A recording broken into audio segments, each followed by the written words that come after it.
We are treated like a doormat in my husband's family, and my mother-in-law refuses to have a grandma day with our children, so we are moving states away and never coming back. My mother-in-law lives less than 10 minutes down the road from me. At first I was so happy. She and my eldest son had a great bond. She would have him over to spend the night once every few months. I had twin newborns at home. Once they got older, she would take one kid at a time to do activities about once a month or so. I thought she was doing what she could to help me. I was grateful. Then my sister-in-law had a baby. My kids only exist on holidays now. All of a sudden my mother-in-law is over at my sister-in-law's house cleaning, gardening, babysitting if her daughter wants to do literally anything. She's cooking for them, bringing them treats, and inviting them over to have pizza and movie nights. My sister-in-law works. I'm a stay-at-home homeschooling mom and I run a small business. I watched my nephew and then niece when she was born from said sister-in-law during the shift overlap of my sister-in-law and brother-in-law, until I asked to get paid. Then I was fired. My mother-in-law started to get Thursdays off at her work, so she invited my sister-in-law over from the moment she woke up to spend the whole day over there as free babysitting. She gets to nap, and she gets to eat lunch and dinner there,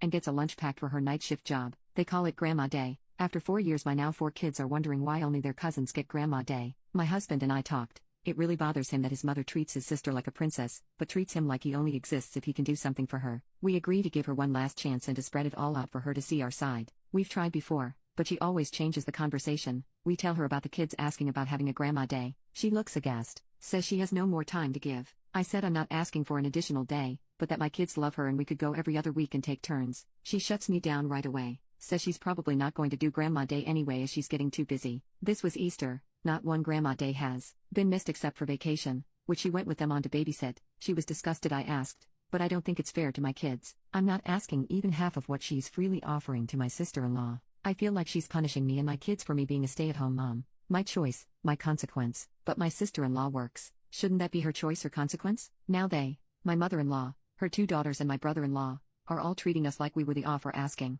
Update 1 year later. I stopped posting hardly anything on social media because my sils would text or call my husband within a day of my posting reading into things saying I was trashing his mother/them. I wasn't. I couldn't even post about what we did as a family on the weekends. They knew my husband doesn't have social media and it felt like they were trying to turn him against me. Sorry guys, didn't work. I was so stressed out my doctor believes it caused me to have a small stroke last year when their lies were at a peak. I'm okay now, but it was scary at the time. Even though we knew it would be hard. When my husband's sister flew in from out of state we spent a significant amount of time with his family so the kids could see their aunt. My therapist gave me several coping mechanisms to deal with them, mainly gray rocking, which helped a lot. I was treated fairly nice by mother-in-law starting a few days before my sister-in-law flew in. She was on her best behavior, I'm guessing so that I would keep my mouth shut during the visit. My children had only seen her at most 3 times since the Easter conversation. No apology, no attempt to share Grandma Day with my children. The visit was awful. My local sister-in-law was so completely rude and unkind. The last day when I got home I got the kids doing something and I made it to my room and I broke down and cried. My husband,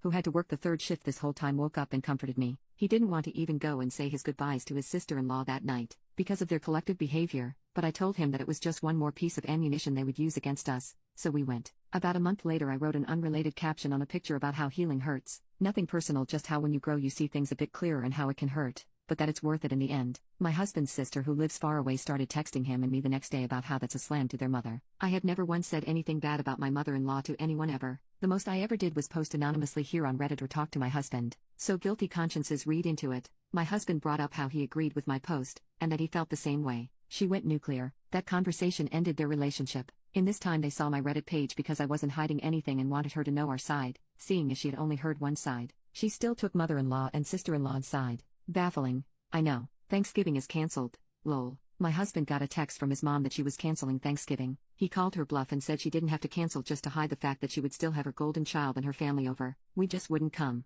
We had a small family Thanksgiving, and our 14-year-old said it was his favorite Thanksgiving ever. We didn't attend Christmas either. The smoke settles. Unbeknownst to me, my husband had gotten an opportunity to apply to a new job within the same company he works for. He had gotten several before, but he says this one just felt different. He comes home and rocks my world. This job comes with moving several states away. Never once did I ever see him moving out of state, ever. This is the man who bought a plow truck just so he could plow his mom and sister's driveways. This is the man who would let his brother-in-law work on his sister's truck in his garage and park outside for up to a week, all because they never ordered the part they knew they needed before they stated taking it apart. This is the man who chopped wood every single year for them, but we never had a wood-burning stove. He applied and got a great offer. We decided that we needed to visit the area before we made the decision. On our way out there his sister called screaming and yelling at him about moving. She's a bit controlling if you haven't picked that up by now. And she saw him slipping through her fingers. The kids were in the vehicle with us and could hear everything, even though it wasn't on speakerphone and we were driving a loud diesel. My husband ended the call. We loved the area. The kids said they didn't even want to go back home. My husband and I talked extensively about the pros and cons, but never once did my in-laws enter the equation. In the end,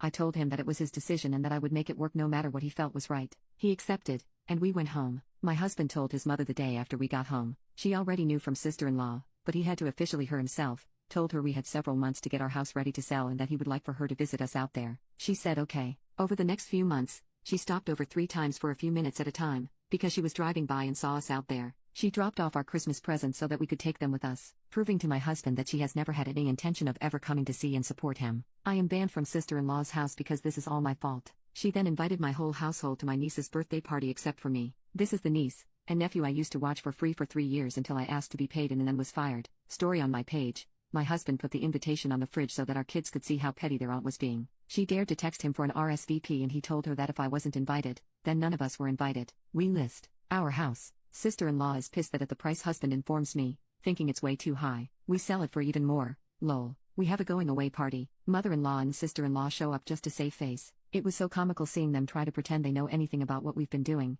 or what our plans are. People noticed and commented. The kids gave them quick hugs when they left. No tears were shed. My mother-in-law has the audacity to hug my husband and say I don't play favorites as her goodbye. We moved several states away and are so happy.